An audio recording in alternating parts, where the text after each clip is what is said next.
Hi everyone and welcome to The Old Drip. My name is Tibo and this week I'm taking over, baby. I'm gonna give you my top 10 tips to be able to resell your car or bike for the best value possible. Some of you may know I'm a sales executive for a Land Rover dealership in LA, and since I arrived 3 years ago, well, I've been buying and selling cars all the time. The market is really amazing. So if you follow those steps, I guarantee you'll attract buyers for sure.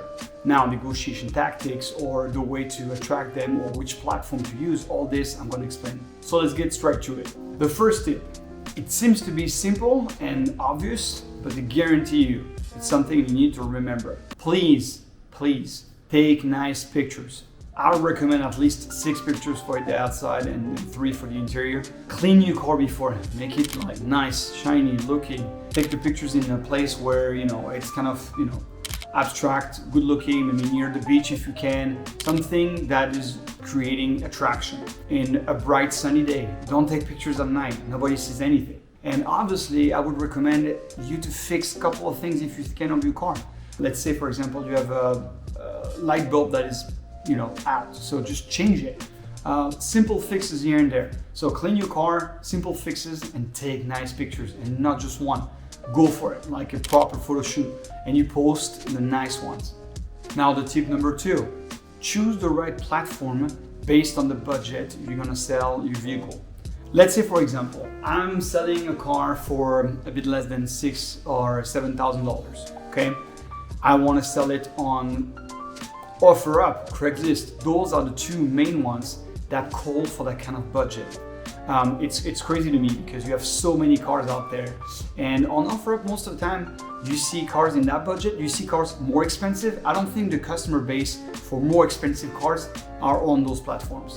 So OfferUp and Craigslist for that kind of budget. If your car is worth more, let's say in more than 10, for example, $11,000 or $12,000, well, you can definitely use Car Gurus. I recommend that. My dealership, for example, we have all our used cars on Car Gurus. It's the main search platform for used vehicles in that kind of budget, starting around $8,000, $9,000 or $10,000. Then you can maybe also try Auto Tempest. Those seems to be working pretty well. Auto Trader, Car Gurus is the best, I think, but you have choices. So finding the right platform for the right budget is to make sure you're gonna find the right buyer. Now for the tip number 3, check out the competition. Before putting any price out there, because you think your car is worth $1 million, it doesn't mean it's worth that, okay? So it's all a matter of the time frame you wanna sell a vehicle. If you have time, you're not in a rush, you can put it for a little bit more. But keep in mind, if you put a car for too much money online, you're gonna in time be at the bottom of the list. So you're not gonna attract customers easily. So I would recommend you just put a price that it's a little bit less than what you see online. The cars that are online for a certain price don't mean they've been sold, they're gonna sell right away. If a car has been online for 3 months and it's $7,000, well, maybe it's a bit more money than it's worth. So maybe it's like $500 more or $1,000 more. Check out what's out there, and then you pinpoint the right pricing based on the time frame you need the money. Now the tip number 4, I think it might be the biggest one, and it's also my biggest pet peeve, honestly, when I'm looking for a car or bike, the description. Essentially, you find everything. You're gonna find people with no description or barely anything, not even the miles on the car. Be simple, efficient, but clear, okay? So to start, I would just have the perfect title. The perfect title to me has different elements. The first one is the year, the make, the model, maybe the engine size and the trim. That defines what the car is, those 5 elements. So for example, my LR4, 2013 Land Rover LR4 V8 HSE. Simple, but with those words, you're gonna catch more buyers. They're gonna put maybe Land Rover LR4 or maybe LR4 V8 or LR4 HSE or just 2013 LR4. You make sure to catch anybody doing that. Then in the description, start by saying hello. Being polite and upfront is the best way to catch everybody's attention. Start with the reason why you're selling the car. Let's say, for example, I'm selling this vehicle because I need a bigger car for my family, or I need to go to another project. Then you can start listing the pros of the car. If you have some modifications you just did, or you invested money in the car, please list them, like new battery, new tires, oil just changed, or I don't know, a new stereo system. And on the cons, if you have some, be upfront as well. Honesty goes a long way. I would definitely say, if it's a salvage title, for example, say so. If you have any damages on the car, if you have anything that doesn't work on the car, that could be a deal breaker when the people come in. So instead of having people coming in and take you down on the price because something don't work, well, I would just say that up front, because it's the best way to have honest customers, honest buyers. Tip number 5 now. Contact with the buyers. People are going to reach out to you via email, via the platform directly. Please check them out, turn on the notification, you don't miss anything this way. People could be in a hurry to buy a car, that's the right car for them, they're ready to go, they want to make sure they're going to buy it like tomorrow. So be aware that you're going to have people reaching out to you. So be available if you can. Now, you're gonna have different type of people reaching out. The first thing you need to be aware of, you're gonna have low ballers, okay? You're gonna have people asking you for half the value of your car because they think you're desperate. If you are desperate, I'm sorry to say, you don't have a lot of choice, but if you have time, if you're not in a hurry and you want the best value for your car, just turn them down. Tell them I'm not interested. That's the price. That's it. Now, you're gonna have people with questions.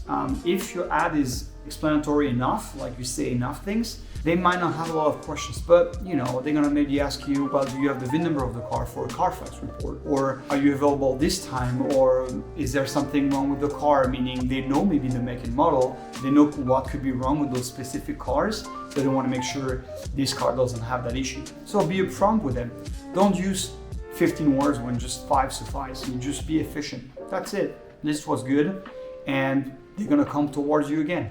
I think people like honest people, and it worked out pretty well for me so far. Keep in mind, if your car has a lot of views, or offer, for example, you can see how many views you get. If nobody reaches out to you, you have no conversation started, or literally nobody talks to you, there is something wrong. And maybe the price is too high. Maybe the pictures are not good enough. Maybe there's a problem in the description.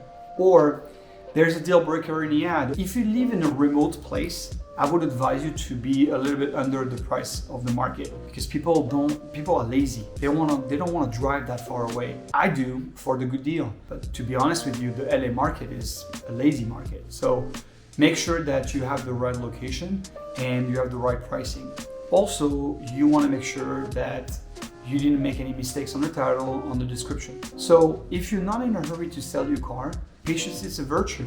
If it's a very specific vehicle for a specific market, you're gonna have to wait for the right buyer to show up.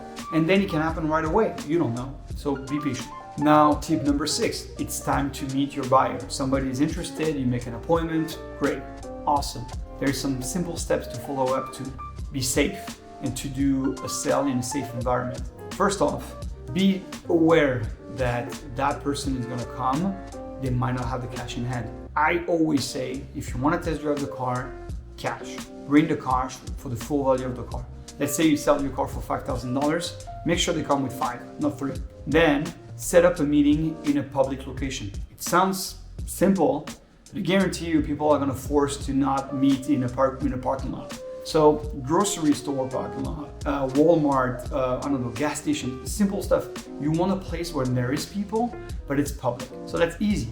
Now, when they show up, when you meet with them, make sure you count the cash, because they might just try to trick you. So count the cash before anything, make sure it's there. If it's not there, tell them simply the cash is not there.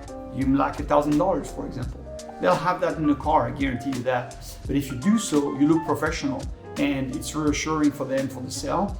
And you also back yourself up with the right money for the car. Something you need to do as well is make sure their driver license is valid. It seems stupid, but expired driver license, if there is an accident, you're liable. You are responsible. So please Make sure of that. Then take a picture of it. Take a picture of the driver license and invite them to take a picture of your driver license. Establishing trust in this process is key. Now the tip number 7, it's time to sell your car. So before you start to go on the reason why you sell the car or anything else, I would advise you to just shut up and let them talk first. If nobody talks and it's an awkward silence, you can start. You can say, well, this is my car. So I bought this, I don't know, whatever, 2 years ago, a year ago, 6 months ago, because of this. I'm passionate about this car, or what's great about this car is this: great miles per gallon, I don't know, great stereo, amazing engine, super fun car to drive. And go around the car and show them. See, as you can see, well, I told you about this little dent here, I told you about this little scuff on the wheels, or the tires might need to be addressed soon. Be upfront, don't just go crazy on what's wrong with the car, but just show them what's right first, and then pinpoint maybe a couple of details. Now, I would advise you as well to show them some features of the car. They might never bought this brand before. They have no idea how to turn the headlight on for some reason, or they just don't know how to do the windshield wipers. So simple stuff, but this is how you engage with them and you connect with the buyer. Don't use too many words. Let them talk as well. They're gonna have questions for you too. I would definitely list what you've done to the car. Worth mentioning, obviously, the modifications, any investment you did. I don't know, new wheels, new stereo system, you just did the oil change, simple stuff like you changed the air filter, anything that could add value to the car. If you have the receipts, better yet, keep everything and show that to the customer. Tell them, well, see, this is how much I paid for this. You show that you have money invested in that car, so they don't try to lowball you at all. It is your decision to make the buyer aware of anything wrong with the car. Honesty goes a long way, so obviously if there's a huge damage, don't hide it. I think it's gonna backfire.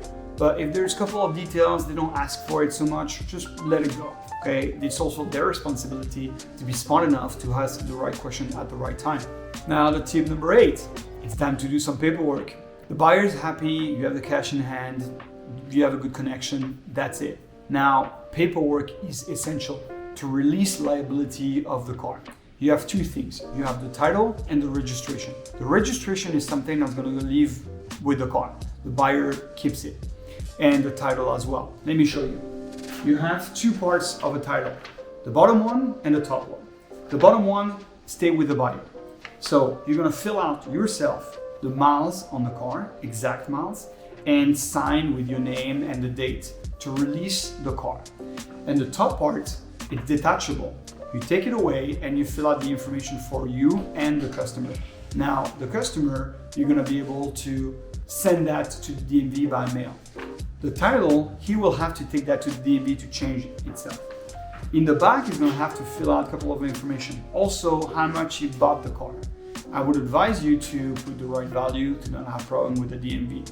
Also, now you fill that out. Before coming to the sale, bring a bill of sale. It's a document you can find online anywhere. It's a template. You download it, print it. This is basically the same as the title. Same information, basic stuff with the driver license number and address and everything. That bill of sale and the detachable part you have from the title is the only way to prove to the DMV you sold the car that day. And it's very important. Let's say, for example, the new buyer gets a ticket right off the bat, leaving with the car. To dispute that ticket, the only way you have is the bill of sale and the detachable part from the title. Or if he has an accident, you want to release the car, the liability of the car. That's very important. Now it's time to follow up the sale. Tip number 9.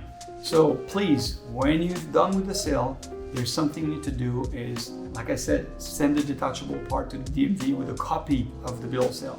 Keep the original. Second, call your insurance. It's time to release the car from your policy.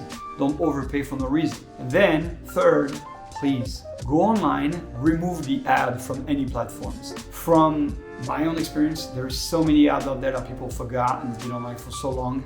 And the car is appealing for a reason. It's sold. So it's very frustrating. So for the sake of everybody, please remove those ads from the platform you used, all of them. And now the final tip, tip number 10, customer service.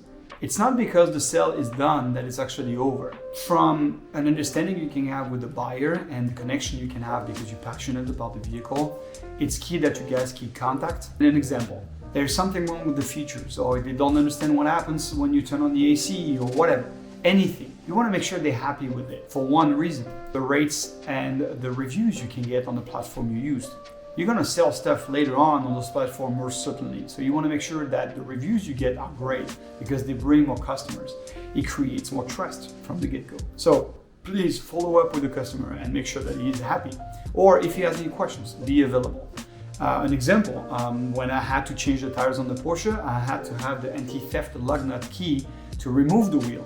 Well, I couldn't find it. And that key is so expensive at Porsche. So I just texted my buyer, Steven, and I asked him, where is it? And he was like, oh, it's hidden there and it's specific. So we found it right away.